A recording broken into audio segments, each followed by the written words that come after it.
రావిలాలలో కూడా నేను అక్కడ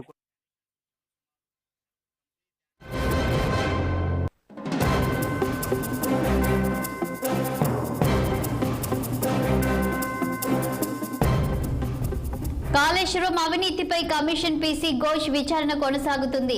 కమిషన్ ఎదుట క్వాలిటీ కంట్రోల్ ఇంజనీర్లు హాజరయ్యారు. ఈ క్రమంలో క్వాలిటీ కంట్రోల్ ఇంజనీర్లపై కమిషన్ పీసీ ఘోష్ ప్రశ్నల వర్షం కురిపించినట్లు తెలుస్తుంది. బ్యారేజీలను ఎన్నిసార్లు విజిట్ చేశారు, ప్రాజెక్టు నిర్మాణ విషయంలో ఇంజనీర్ల పాత్ర ఏంటి, ఏమేమి టెస్టులు చేశారు, ఏ బ్యారేజీకి మెటీరియల్ ఎంతెంత వాడారు, ఇసుక, సిమెంట్, కాంక్రీట్ ఎంతెంత వాడారని ప్రశ్నించారు. అటు కమిషన్ ముందు సరిగ్గా ఆన్సర్ చెప్పలేని ఇద్దరు అధికారులపై పీసీ ఘోష్ సీరియస్ అయ్యారు.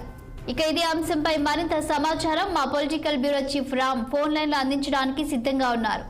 రామ్, చెప్పండి, ఇక కాళేశ్వరంపై పీసీ ఘోష్ కమిషన్ విచారణ ఎప్పటి వరకు కొనసాగనుంది? ఏదైతే బీఆర్ఎస్ ప్రభుత్వ హయాంలో అత్యంత ప్రతిష్టాత్మకంగా తీసుకొని చేపట్టిన కాళేశ్వరం ప్రాజెక్టు నిర్మాణంలో మొత్తం కూడా భారీ అవకతవకలు జరిగాయి. దాదాపు 1,00,000 కోట్ల కుంభకోణం జరిగిందని చెప్పి అప్పటి పిసిసి అధ్యక్షుడు రేవంత్ రెడ్డి అనేక సందర్భాల్లో ఆరోపించారు. తాజాగా కాంగ్రెస్ పార్టీ అధికారంలోకి వచ్చాక కాళేశ్వరం ప్రాజెక్టుపై జరిగిన అవినీతి అక్రమాలపైన కమిషన్ కూడా విచారణ కమిషన్ కూడా నియమించింది. విచారణ కమిషన్ చైర్మన్ గా సుప్రీంకోర్టు మాజీ జడ్జి పీసీ ఘోష్ ను, కోల్కతా చెందిన పీసీ ఘోష్ ను విచారణ కమిషన్ చైర్మన్ గా నియమించిన విషయం తెలిసింది. అయితే గత కొద్ది రోజులు హైదరాబాద్ లో అనేక దఫాలుగా సంబంధించిన పలు అధికారులతో, యూనియన్లతో కానీ ఇతర అధికారులతో కూడా దీనిపైన విచారణ కొనసాగిస్తున్నారు. తాజాగా 2-3 రోజుల నుంచి కూడా బహిరంగ విచారణ కూడా చేపట్టారు. ఇవాళ కమిషన్ ఎదుట క్వాలిటీ కంట్రోల్ ఇంజనీర్లు హాజరయ్యారు. క్వాలిటీ కంట్రోల్ ఇంజనీర్లపై పీసీ ఘోష్ ప్రశ్నల వర్షం కూడా గుర్తించడం జరిగింది.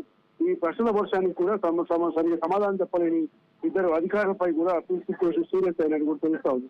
మరో అధికారి పైన కూడా కమిషన్ మిమ్మల్ని ప్రభావితం చేయలేదన్న కమిషన్ అని చెప్పి చెప్పలేదు. కాబట్టి అన్నారం బ్యారేజీ గతంలోనే కాదు మొన్నటి వరకు కూడా 7 మీటర్ల లోతు ఇసుక పెరిగిపోయిందన్న ఇంజనీరు ఇప్పుడున్న పరిస్థితుల్లో చేసి చేయాలని చేయాలని పరిస్థితి అని చెప్పి తెలుసుకుంది. మొత్తం మీద ఏదైతే అటు సాగునీటి పారుదల శాఖ అధికారులను కానీ ఇతర సంబంధించిన అధికారులందరూ కూడా పీసీ ఘోష్ కొన్ని రోజులుగా పిలిచి విచారణ కొనసాగించడం జరుగుతుంది. కాబట్టి ఇప్పుడు ఈ తాజాగా 1,00,000 క్యూసెక్ల వాటర్ వస్తుంది తప్ప వాటర్ మెయింటైన్ చేయలేకపోతున్నామని చెప్పి పీసీ ఘోష్ కు అధికారులు వివరించినట్టు తెలుస్తా ఉంది. కాబట్టి మేడిగడ్డ అన్నారం మధ్యలో 8 కిలోమీటర్ల దూరం ఉన్నప్పటికీ కూడా అది తక్కువ దూరం ఉండటం వల్లనే అన్నారం గ్రౌండ్ సిస్టమ్ లో వాటర్ నిల్వ అనేది మెయింటైన్ చేయలేకపోతున్నామని కూడా అధికారులు చెప్పడం జరిగింది. Thank you Ram.